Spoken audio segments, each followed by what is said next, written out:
La malédiction du monolithe.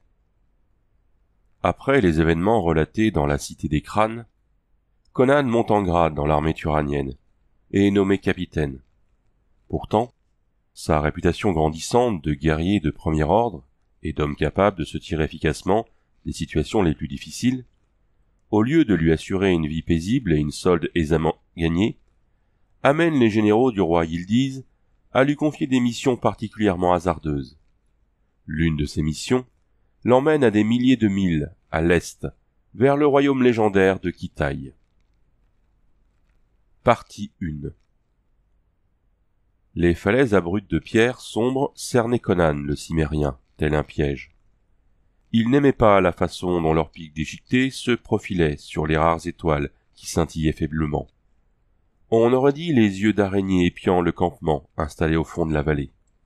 Il n'aimait pas non plus le vent frais qui sifflait continuellement depuis les cimes rocheuses et rôdait autour du camp. Sous son souffle, les flammes du feu s'inclinaient et vacillaient, projetant de grandes ombres monstrueuses. Celles-ci se tordaient d'une manière sinistre sur les parois de pierre nues du versant de la vallée la plus proche.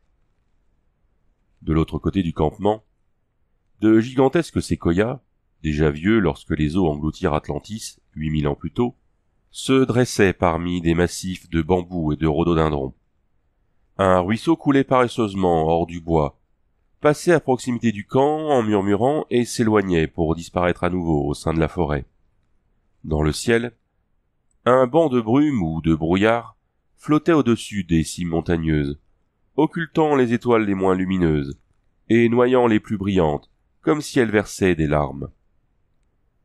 Cet endroit pue la peur et la mort, songea Conan. Il sentait presque l'odeur âcre de la terreur apportée par la brise légère. Les chevaux la sentaient également. Ils poussaient de petits hennissements plaintifs, piaffaient, et regardaient avec effroi vers l'obscurité, au-delà du cercle du feu. Les animaux sont proches de la nature. Ainsi était Conan, le jeune guerrier barbare, originaire des mornes collines de Cimmérie. Comme eux, ses sens plus subtils percevaient cette aura maléfique que ne pouvaient capter les sens d'hommes habitués à la vie citadine, comme les cavaliers turaniens qu'il avait conduits dans cette vallée déserte. Les soldats étaient assis autour du feu et buvaient dans les outre-en-pot de chèvre la ration de vin prévue pour la nuit. Certains riaient et se vantaient des exploits amoureux qu'ils accompliraient à leur retour dans les maisons de débauche d'Agrapour. D'autres, harassés par cette longue et rude journée passée à cheval, demeuraient silencieux, fixant le feu et bâillant. Bientôt, ils s'allongeraient pour la nuit, enroulés dans leurs lourds manteaux. La tête posée sur leur sacoche de sel, ils dormiraient, formant un large cercle autour du feu, tandis que deux de leurs camarades montraient la garde, leurs puissants arcs hircaniens bandés et prêts à tirer. Ils n'étaient aucunement conscients de la force sinistre qui planait sur la vallée. Adossé au plus proche des séquoias géants, Conan resserra son manteau plus étroitement autour de lui, pour se protéger de la brise moite soufflant des hauteurs. Ces hommes étaient bien bâtis et d'une grande taille. Pourtant, il dépassait d'une demi-tête le plus grand d'entre eux, et sa largeur d'épaule, impressionnante, les faisait paraître chétifs en comparaison. Ses cheveux noirs s'échappaient de dessous son casque pointu, pourvu d'un couvre-nuque. Les yeux d'un bleu intense au milieu de son visage sombre et balafré retenaient les reflets rougeâtres du feu. En proie à l'un de ces accès de mélancolie, Conan maudissait en silence le roi Yildiz, le monarque turanien bien intentionné, mais sans aucune autorité, qui l'avait chargé de cette mission de mauvais augure. Plus d'un an s'était passé depuis qu'il avait juré fidélité au roi de Turan. 6 mois plus tôt, la chance lui avait souri. Il s'était attiré la faveur du roi en sauvant, avec l'aide d'un autre mercenaire, Juma le Couchite, la fille de Yildiz, Zozara, des griffes du roi-dieu du Mérou, atteint de démence. Il avait escorté la princesse et l'avait remise entre les mains de son fiancé et futur époux, Kujula, Khan de la horde nomade des Kuyars. Lorsque Conan était revenu dans la brillante capitale d'Agrapour, le monarque lui avait manifesté toute sa gratitude. Lui et Juma avaient été élevés au grade de capitaine. Néanmoins, alors que Juma avait obtenu un poste convoité dans la garde royale, Conan avait été chargé, pour toute récompense, d'une nouvelle mission encore plus difficile et périlleuse. À présent, se remémorant ces événements, il contemplait avec amertume les fruits de son succès. Yildiz avait remis au gigantesque cimérien une lettre destinée au roi Shu de Kuzan, un royaume mineur situé à l'ouest du Kitaï. À la tête de 40 vétérans, Conan avait entrepris l'interminable voyage. Il avait parcouru des centaines de lieues de la morne steppe hyrcanienne et longé les contreforts des impressionnantes montagnes Talakmas. Il s'était frayé un chemin à travers les déserts balayés par les vents et les jungles moites bordant le mystérieux royaume du Kitaï, le pays le plus à l'est, dont les hommes de l'ouest aient jamais entendu parler. Enfin arrivé à Kuzan, Conan avait trouvé un merveilleux hôte en la personne du vénérable et philosophe roi Shu. Tandis que Conan et ses soldats étaient généreusement pourvus de mets et boissons exotiques, et se voyaient offrir des concubines peu farouches, le roi et ses conseillers décidaient d'accepter la proposition du roi Yildiz, l'offre d'un traité d'amitié et de libre commerce. Aussi, le sage et vieux roi avait remis à Conan un magnifique rouleau de soie dorée. Sur le parchemin étaient tracés les idéogrammes compliqués du Kitaï et les caractères gracieux et inclinés d'Hyrcanie, la réponse officielle et les compliments du roi du Kitaï. En plus d'une bourse en soie remplie d'or kitanien, le roi Shu avait également fait don à Conan d'un noble de haut rang, faisant partie de sa cour. Il les guiderait jusqu'aux frontières occidentales du Kitaï. Pourtant, dès le premier instant, ce guide, le duc Feng, avait déplu à Conan. Le Kitanien était un homme de petite taille, au corps gracile et aux gestes affectés. Sa voix était efféminée et il zézayait. Il portait d'incroyables vêtements de soie, ne convenant guère à de rudes chevauchées et à une vie de bivouac, et il inondait sa précieuse personne de parfums capiteux. Il ne souillait jamais ses douces mains aux ongles d'une longueur démesurée par aucun des travaux du campement. Par contre, ses deux serviteurs étaient occupés jour et nuit, veillant à son confort et à sa dignité. Conan, à la vue des manières du Kitanien, affichait le mépris viril du barbare endurci. Les yeux noirs en amande du duc et sa voix ronronnante lui rappelaient un chat. Il se disait souvent qu'il lui fallait surveiller ce nobliau, s'attendant à une trahison de sa part. D'un autre côté, il enviait secrètement au Kitanien ses manières exquises et cultivées, son charme indéniable. Ce fait augmentait d'autant le ressentiment de Conan à l'encontre du duc. Bien que les années passées au sein de l'armée de Turan aient donné à Conan un mince vernis de civilisation, il était toujours de cœur un jeune barbare, ruste et grossier. Il devait se méfier de ce petit duc Feng, à l'esprit sournois. Partie 2. Oserais-je troubler les profondes méditations du noble commandant? Ronronna une voix doucereuse. Conan sursauta et saisit la poignée de son tulvar, avant de reconnaître la personne du duc Feng, enveloppé jusqu'au menton dans un épais manteau de velours vert pois. Conan commença à grommeler un juron de mépris. Se rappelant ses devoirs d'ambassadeur, il transforma son grognement en un salut de pure forme, qui ne parut guère convaincant, même à ses propres oreilles. « Le noble capitaine n'arrive peut-être pas à trouver le sommeil, » murmura Feng, ne semblant pas remarquer le ton peu aimable de Conan. Feng parlait couramment l'hyrcanien. C'était pour cette raison, une parmi d'autres, qu'il avait été dépêché pour guider la petite troupe de Conan, car le cimérien n'avait qu'une connaissance des plus superficielles de la langue monotone de Kitaï. Feng poursuivit. « Cette personne est assez fortunée pour posséder un remède souverain contre l'insomnie. Un apothicaire de talent l'a préparé pour moi, d'après une très ancienne prescription. Une décoction de boutons de rose pilés et mélangée à de la cannelle, relevée de graines de pavot. « Non, rien de tout cela, » grogna Conan. « Je vous remercie, duc. Il s'agit de quelque chose concernant cet endroit maudit.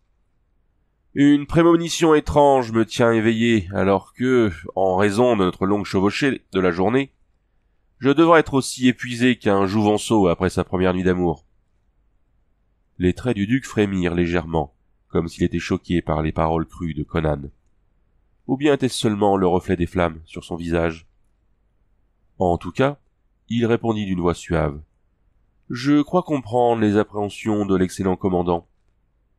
Des sensations aussi troublantes ne sont pas rares dans cette vallée riche en légendes. Beaucoup d'hommes ont péri ici. Un champ de bataille, c'est cela? Grommela Conan.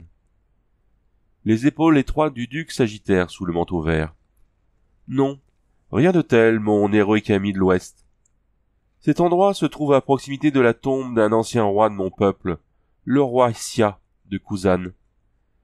Il a ordonné que tous ses gardes royaux soient décapités et leurs têtes enterrées auprès de lui, afin que leurs esprits continuent de le servir dans l'autre monde. Néanmoins, la superstition vulgaire prétend que les fantômes de ses gardes hantent cette vallée, défilant dans un sens puis dans l'autre, comme à la parade. La voix mielleuse se fit encore plus tenue. La légende dit également qu'un fabuleux trésor, de l'or et des bijoux précieux, a été enterré avec lui. Je crois que cette histoire est vraie. De l'or et des gemmes, vraiment? Et ce trésor, on ne l'a jamais retrouvé? Le Quitanien considéra Conan un long moment, posant sur lui un regard oblique et contemplatif. Comme s'il était parvenu à quelque décision secrète, il répondit. Non, seigneur Conan, car l'endroit précis où fut enterré le trésor est ignoré de tous, excepté d'un seul homme. L'intérêt de Conan était parfaitement visible à présent. Qui est cet homme? Demanda-t-il sans aucune délicatesse. Le Quitanien sourit. Cette humble personne, bien sûr. Crom et Erlik! Si vous savez où a été caché le butin, comment se fait-il que vous ne l'ayez pas encore déterré? Mon peuple est habité par la peur superstitieuse d'une malédiction jetée sur l'emplacement de la tombe de l'ancien roi. Celle-ci est signalée par un monolithe de pierre noire. Jusqu'à présent, j'ai été incapable de persuader quiconque de m'aider à m'emparer du trésor, dont je suis le seul à connaître la cachette. Pourquoi ne pas l'avoir fait vous-même? Feng écarta ses petites mains aux longs ongles. J'ai besoin d'un assistant en qui je puisse avoir confiance, pour me protéger de tout ennemi insidieux, humain ou animal, risquant de s'approcher dans mon dos et de profiter de mon extase à la vue du butin. De plus, il faudra inévitablement creuser, soulever la pierre tombale, la déplacer. Un homme de haute extraction comme moi ne possède pas les muscles nécessaires pour des efforts aussi physiques et grossiers. À présent, écoutez-moi, vaillant messire. Cette personne n'a pas conduit par hasard l'honorable commandant dans cette vallée, mais dans un but bien précis. Lorsque j'ai appris que le Fils du Ciel désirait que j'accompagne le courageux capitaine vers l'ouest, j'ai accepté cette proposition avec empressement.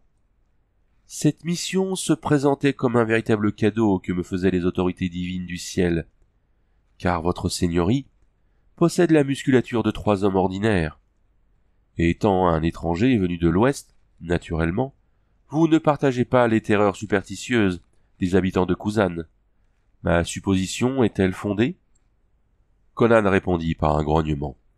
Je ne crains ni Dieu, ni homme, ni démon, encore moins le fantôme d'un roi mort depuis longtemps.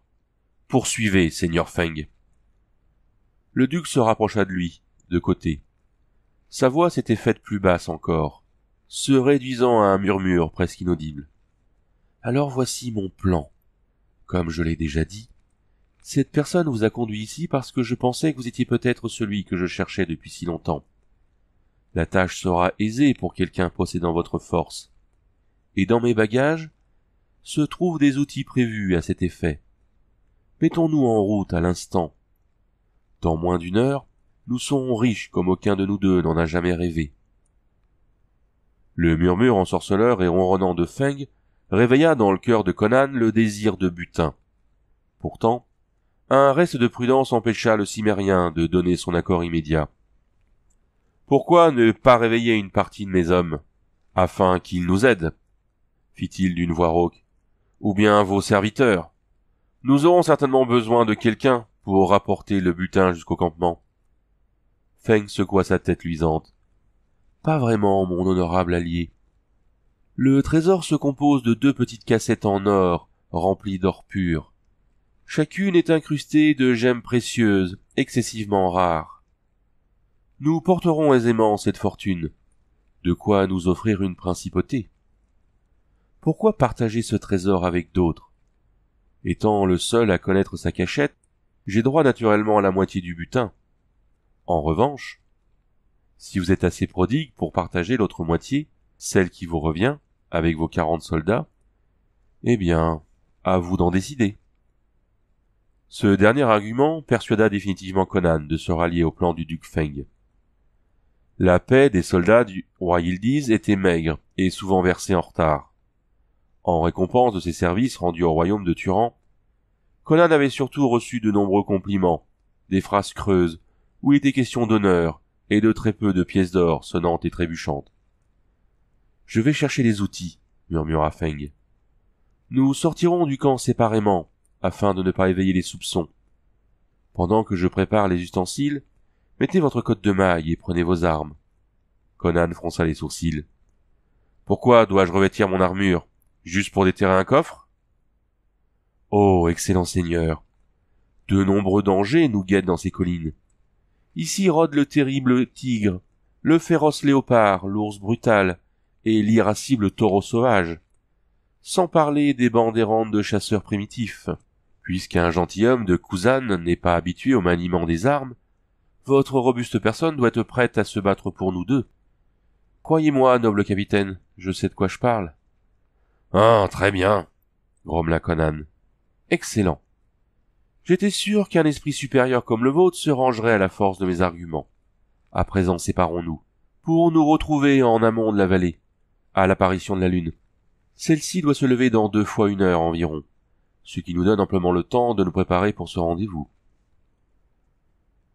Partie 3. La nuit devint plus sombre et le vent plus froid.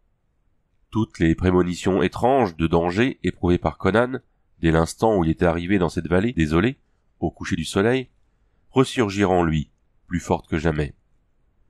Comme il marchait en silence aux côtés du Titanien au corps chétif, il lançait des regards prudents vers les ténèbres.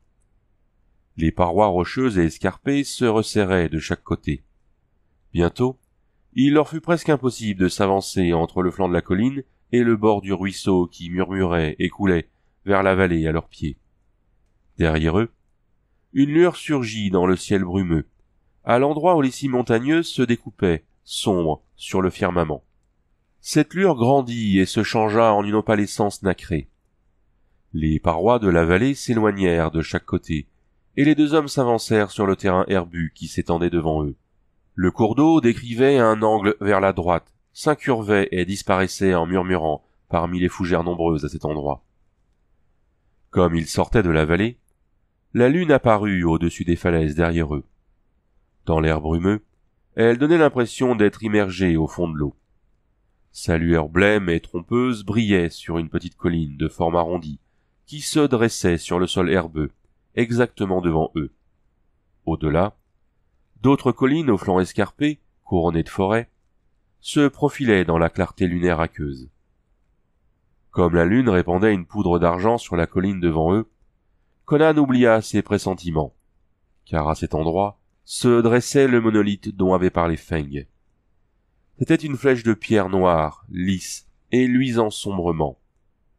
Elle se dressait depuis le faîte de la colline et s'élevait jusqu'à transpercer le banc de brume flottant au-dessus du paysage. Le sommet du monolithe apparaissait sous la forme d'une simple tache. Ainsi c'était là que se trouvait la tombe du roi Xia, mort depuis des siècles, comme le lui avait prédit Feng. Le trésor devait être enterré sous la pierre, ou bien sur l'un de ses côtés. Il découvrirait vite lequel. Portant sur son épaule le levier et la pelle de Feng, Conan se fraya avec force un chemin à travers des massifs de rhododendrons épais et souples, puis gravit la pente de la colline. Il s'arrêta pour aider son compagnon de petite taille à grimper à son tour. Après une brève escalade, il parvenait au sommet du tertre. Devant eux, le monolithe se dressait au milieu de la surface légèrement bombée du faîte de la colline. Il s'agissait probablement d'un tertre artificiel, songea Conan, comme ces cairns bâtis au-dessus de la dépouille de grands chefs dans son propre pays. Si le trésor se trouvait à la base d'un tel amoncellement de terre et de pierre, il faudrait plus d'une nuit de travail pour creuser et la mettre au jour. Poussant un juron de surprise, Conan durcit sa prise sur la pelle et le levier. Une force invisible s'était emparée d'eux et les attirait vers le monolithe. Il chercha à s'écarter de la pierre, ses puissants muscles saillant sous sa cotte de maille. Néanmoins, pouce après pouce, la force l'entraînait vers le monolithe. Lorsqu'il vit qu'il allait être plaqué contre la pierre malgré tous ses efforts, il lâcha les outils qui volèrent et heurtèrent la flèche minérale avec un double cliquetis métallique et sonore, se soudant étroitement à elle. Le fait de lâcher les outils ne libéra pas Conan de l'attraction du monument. Celle-ci s'exerçait à présent sur sa cotte de maille avec la même force que sur la pelle et le levier. Titubant et jurant, Conan fut plaqué contre le monolithe, avec une violence surprenante. Son dos était cloué à la pierre, comme l'était la partie supérieure de ses bras, recouverte par les manches courtes de sa cotte de maille, ainsi que sa tête enserrée dans le casque à pointe, turanien, et l'épée dans le fourreau fixé à sa taille. Conan se débattit pour s'arracher à la pierre et se libérer. Il constata bientôt que cela lui était impossible. Des chaînes invisibles semblaient le retenir solidement à la colonne de pierre sombre. « Quelle est cette ruse démoniaque, chien perfide !» proféra-t-il en grinçant des dents. Souriant et imperturbable, Feng s'approcha lentement de Conan, immobilisé et cloué au pilier. Apparemment à l'abri de la force mystérieuse, le Khitanien tira un foulard de soie de l'une des amples manches de son manteau. Il attendit que Conan ouvre la bouche et appelle à l'aide, pour enfoncer avec adresse un bout du tissu dans la bouche du Cimmérien. Tandis que Conan, bâillonné, mâchonnait avec fureur la soie, le petit homme noua soigneusement le foulard autour de sa tête. À la fin, celui-ci interrompit ses efforts, haletant, mais silencieux, lançant des regards venimeux au petit duc, qui souriait avec courtoisie. « Pardonne cette ruse, noble sauvage, » zézeilla Feng. « Il était nécessaire que cette personne invente une histoire pour exciter ta convoitise de primitif, afin de t'attirer jusqu'ici, seul. » Les yeux de Conan flamboyèrent d'une rage volcanique, tandis qu'il lançait toutes les ressources de son corps musclé contre les liens invisibles qui l'emprisonnaient et le maintenaient contre le monolithe. Cela n'eut aucun résultat. Il était à la merci du duc. La sueur ruisselait de son front et pénétrait la casaque de coton sous sa cotte de maille. Il voulut crier. Sa bouche n'émit que des grognements et des gargouillements. « Étant donné, mon cher capitaine, que votre vie approche de la fin que lui a assignée le destin, continua Feng, il serait impoli de ma part de ne pas vous donner l'explication de mes actes. Ainsi votre esprit inférieur pourra partir vers l'enfer, quel qu'il soit, préparé à son intention par les dieux des barbares, en parfaite connaissance de cause de sa chute. Apprenez donc que la cour de son Altesse fort aimable mais stupide, le roi de Kuzan, est partagée en deux clans. L'un de ces groupes, le parti du Pan Blanc, souhaite nouer des contacts avec les barbares de l'Ouest. L'autre, le parti du Faisan d'Or, regarde avec abomination toute relation avec ces animaux. Bien sûr, je suis l'un des patriotes dévoués appartenant au Faisan d'Or. C'est avec joie que je donnerai ma vie pour ruiner votre soi-disant mission diplomatique, afin d'éviter que le contact avec vos maîtres barbares ne contamine notre culture si pure, et ne bouleverse notre système social divinement ordonné. Par bonheur, une mesure aussi extrême ne semble pas nécessaire, car je vous ai à ma merci, vous le chef de cette bande de démons étrangers, et là, à votre cou, est suspendu le traité que le Fils du Ciel a signé avec votre roi païen et grossier. Le petit duc sortit de dessous le pourpoint de Conan, le tube d'ivoire contenant les documents. Il détacha la chaîne qui le retenait au cou du Cimmérien, et l'enfouit dans l'une de ses manches volumineuses, ajoutant avec un sourire malicieux. Quant à la force qui vous immobilise ainsi, je n'essaierai pas d'expliquer sa nature subtile à votre esprit aussi peu développé que celui d'un enfant. Je me contenterai de vous indiquer que la substance dans laquelle a été taillé le monolithe présente la curieuse particularité d'attirer le fer et l'acier avec une force irrésistible. Aussi vous n'avez rien à craindre. Ce n'est pas une magie impure qui vous retient captif. Cette révélation n'apporta aucun réconfort à Conan. Il avait vu un jour, à Agrapour, un magicien attirer de la même façon des clous à l'aide d'un morceau de pierre rouge sombre. Il supposa que la force dont il était le prisonnier était de la même espèce. Comme il n'avait jamais entendu parler de magnétisme, à ses yeux, cela équivalait néanmoins à de la magie. Pour vous éviter de nourrir un espoir trompeur, celui d'être délivré par vos hommes, poursuivit Feng, je vous dirai ceci. Dans ces collines vivent les Jagas, une tribu primitive de chasseurs de têtes. Attirés par le feu de votre campement, ils vont se rassembler aux deux extrémités de la vallée et attaqueront votre campement à l'aube. Rassurez-vous, ils procèdent toujours ainsi. À ce moment, j'espère être déjà très loin. Si par malheur ils me capturaient, ma foi, tout homme doit mourir un jour ou l'autre, n'est-ce pas? Je passerai de vie à trépas avec la dignité et la sérénité convenant à une personne de mon rang et de ma culture. Ma tête ornerait d'une façon délicieuse une hutte jaga. Je n'ai aucun doute à ce sujet. Sur ce, mon aimable barbare, je vous dis adieu. Vous pardonnerez à cette personne de vous tourner le dos durant vos derniers instants. Votre mort est très regrettable, d'une certaine façon, et je ne prendrai aucun plaisir à y assister. Si seulement vous aviez reçu une éducation quitanienne, vous auriez fait un admirable serviteur, un excellent garde du corps, pour moi. Mais les choses sont ce qu'elles sont.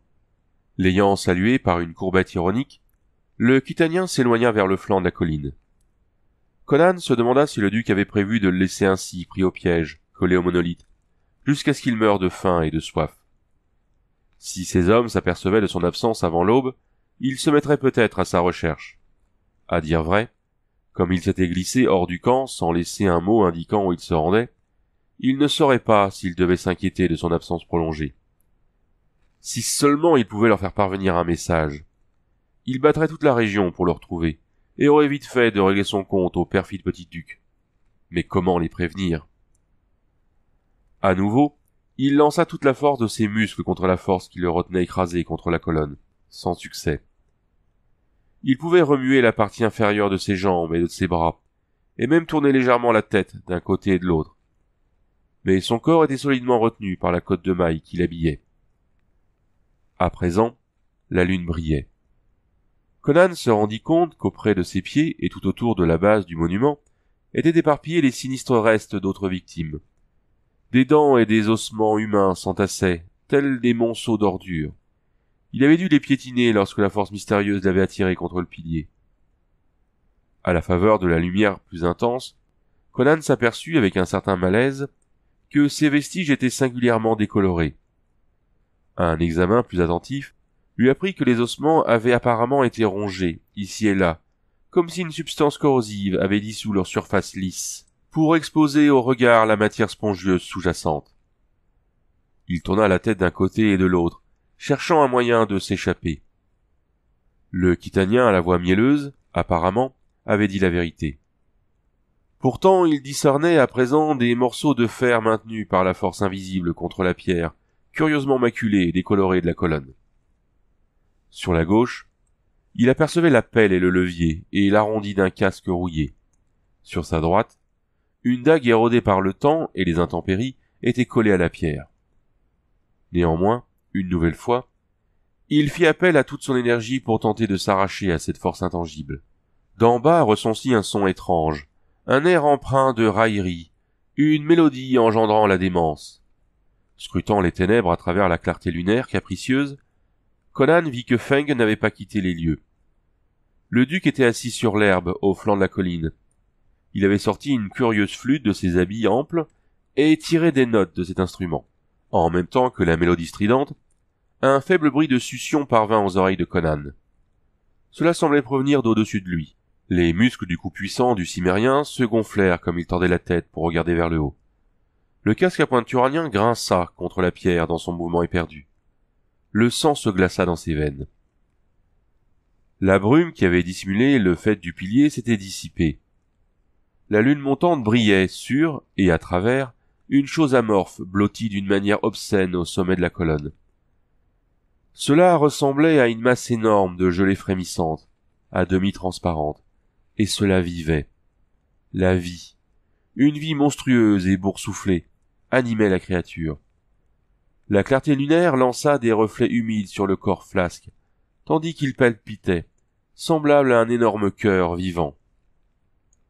Tandis que Conan, pétrifié d'horreur, l'observait, l'habitant du monolithe lança dans sa direction un appendice gélatineux qui tâtonna vers le bas de la colonne. Le pseudopode visqueux se déplaça comme un serpent, sur la surface lisse de la pierre. Conan commença à comprendre l'origine des taches qui décoloraient le monument. Le vent avait tourné, et une bourrasque soudaine apporta jusqu'aux narines de Conan une puanteur nauséabonde. À présent, il savait pourquoi les ossements à la base du pilier présentaient cet aspect étrange de corrosion. En proie à une horreur qui lui ôtait presque tout courage, il comprit que la chose, à l'apparence gélatineuse, exudait un liquide digestif, lui permettant d'avaler sa proie. Il se demanda combien d'hommes dans les ères passées s'étaient retrouvés à sa place, attachés à ce pilier, et impuissants, attendant la caresse acide de l'abomination qui descendait à présent vers lui. Était-ce l'étrange mélopée jouée par Feng, ou bien l'odeur de la chair vivante qui la conviait au festin? En tout cas, la créature avait commencé sa lente progression vers le bas, glissant pouce après pouce le long du pilier, vers son visage. La gelée humide produisait des bruits de succion et de chuintement en descendant lentement vers lui. Le désespoir donna de nouvelles forces à ses muscles contractés et douloureux. Il se jeta d'un côté et de l'autre, essayant de toute son énergie de briser l'étreinte de la force mystérieuse. À sa grande surprise, il s'aperçut que, au cours de l'un de ses mouvements frénétiques, il avait glissé sur un côté et tourné partiellement autour de la colonne. La force qui le retenait prisonnier ne lui interdisait pas tout mouvement. Ce fait lui donna matière à réflexion. Pourtant, il savait qu'il ne pourrait pas échapper très longtemps au monstre de gelée, vivante, en se déplaçant de la sorte. Il sentit quelque chose contre son flanc, protégé par la cotte de maille. Baissant les yeux, il aperçut la dague rongée par la rouille, entrevue quelques instants plus tôt. Son mouvement sur le côté avait mis la poignée de l'arme au contact de ses côtes. La partie supérieure de son bras était toujours plaquée contre la pierre par la manche de sa cuirasse, mais son avant-bras et sa main étaient libres. Pouvait-il fléchir son bras suffisamment pour saisir la poignée de la dague? Il banda tous ses muscles, avança sa main sur la pierre, pouce après pouce. La cuirasse raclait la surface lisse, la sueur coulait dans ses yeux. Peu à peu, son bras se tendait vers la poignée de la dague. Les notes moqueuses jouées par Feng résonnaient dans ses oreilles d'une manière démentielle, tandis que la puanteur impie de la créature visqueuse emplissait ses narines. Sa main toucha la dague. En un instant, il tenait solidement la poignée. Comme il cherchait à la détacher du monolithe, la lame rongée par la rouille se brisa avec un tintement métallique. Regardant vers le bas, il vit que la lame s'était brisée en aux 2/3 environ, à partir de la pointe effilée. Le fragment était collé à la pierre. Le tiers restant saillait toujours de la poignée. Comme il y avait à présent moins de fer dans la dague, la force d'attraction du monolithe était moindre. Aussi Conan fut-il à même, au prix d'un effort qui fit se gonfler tous ses muscles, de détacher l'arme tronquée de la colonne de pierre. Un regard lui apprit que, bien que la plus grande partie de la lame fût perdue pour lui, le fragment subsistant présentait toujours 2 côtés apparemment affilés. Tandis que ses muscles frissonnaient dans son effort pour garder l'arme à distance de la pierre, il approcha l'un des tranchants de lanières de cuir qui maintenaient les 2 moitiés de sa cotte de maille solidement attachées. Précautionneusement, il entreprit de scier le cuir avec la lame rouillée. Chaque mouvement était un supplice. L'attente angoissée était comme une torture insoutenable. Sa main tordue sur le côté et tendue le faisait souffrir atrocement et s'engourdissait. La vieille lame était ébréchée, fine et fragile. Un mouvement trop brusque risquait de la briser. Alors il serait sans défense. Il sciait toujours, de haut en bas, avec d'infinies précautions. Les remugles devinrent encore plus suffocants, et les bruits de succion indiquant la progression de la créature augmentèrent. Conan sentit la lanière céder. L'instant suivant, il lançait toutes ses réserves d'énergie contre la force magnétique dont il était le prisonnier. La lanière se détendit et sortit des fentes de la cotte de maille. Bientôt, tout un côté de sa cuirasse était détaché. Son épaule et un demi-bras sortirent par l'ouverture. Il sentit un léger coup sur sa tête. La puanteur devint accablante. Son assaillant invisible avait continué de descendre et était arrivé presque jusqu'à lui. Conan comprit qu'un tentacule gélatineux avait atteint son casque et tâtonnait sur la surface, cherchant la chair.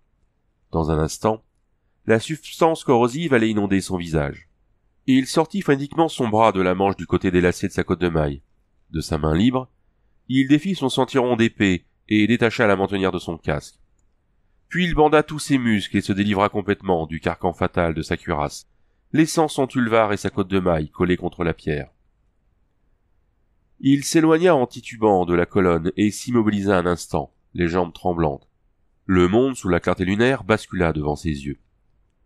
Regardant derrière lui, il vit que le monstre gélatineux avait avalé son casque.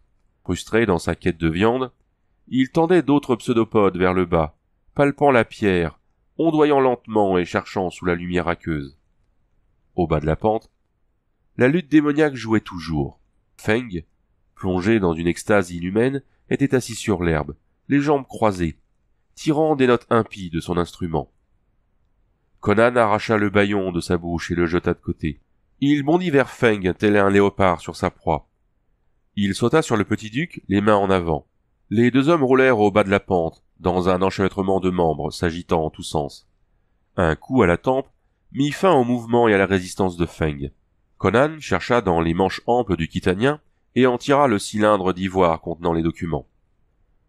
Le Cimmérien remonta la colline d'une allure incertaine, traînant Feng à sa suite. Comme il atteignait le promontoire plat entourant la base du monolithe, il souleva Feng et le tint un bout de bras au-dessus de sa tête. Voyant ce qui lui arrivait, le duc poussa un cri ténu et suraigu. Conan le lança vers le monolithe. Le Khitanien heurta la colonne avec un choc sourd et retomba à terre, inconscient. Le choc avait été miséricordieux. Le duc ne sentit jamais le contact visqueux de l'habitant du monolithe. Les tentacules vitreux atteignirent son visage. Un instant, Conan regarda d'un air farouche. Les traits de Feng devinrent indistincts et se ternirent comme la gelée tremblotante les recouvrait. Puis la chair disparut, laissant apparaître le crâne et les dents, en un horrible rictus. Le corps gélatineux de l'abomination rosit puis devint écarlate, tandis qu'elle se nourrissait. Partie 5. Conan revint à grands pas vers le camp, les jambes raides. Derrière lui, telle la torche d'un géant, le monolithe se dressait contre le ciel, enveloppé de flammes pourpres et de fumée. Il lui avait suffi de quelques instants pour mettre le feu aux brindilles sèches avec son briquet à silex. Il avait regardé avec une satisfaction farouche la façon dont la surface huileuse du monstre gélatineux avait pris feu et flambé, tandis que la créature se tordait violemment dans une agonie silencieuse. Qu'ils brûlent tous les deux, avait-il pensé, le cadavre à demi digéré de ce chien perfide et son effroyable petit protégé. En s'approchant du camp, Conan vit que certains de ses soldats étaient toujours éveillés. Plusieurs regardaient avec curiosité la lueur lointaine de l'incendie. Comme il avançait, ils l'entourèrent et le pressèrent de questions. « Où étiez-vous passé, capitaine ? Quelle est cette lueur ? Où est le duc ?»« Oh, silence, bande de lourdeaux !» rugit le Cimmérien comme il s'approchait du feu. « Réveillez les autres et scellez les chevaux. Nous partons immédiatement. Les chasseurs de Tel Jaga nous ont attaqués par surprise. Ils seront ici d'un instant à l'autre. Ils ont eu le duc, mais j'ai réussi à leur échapper.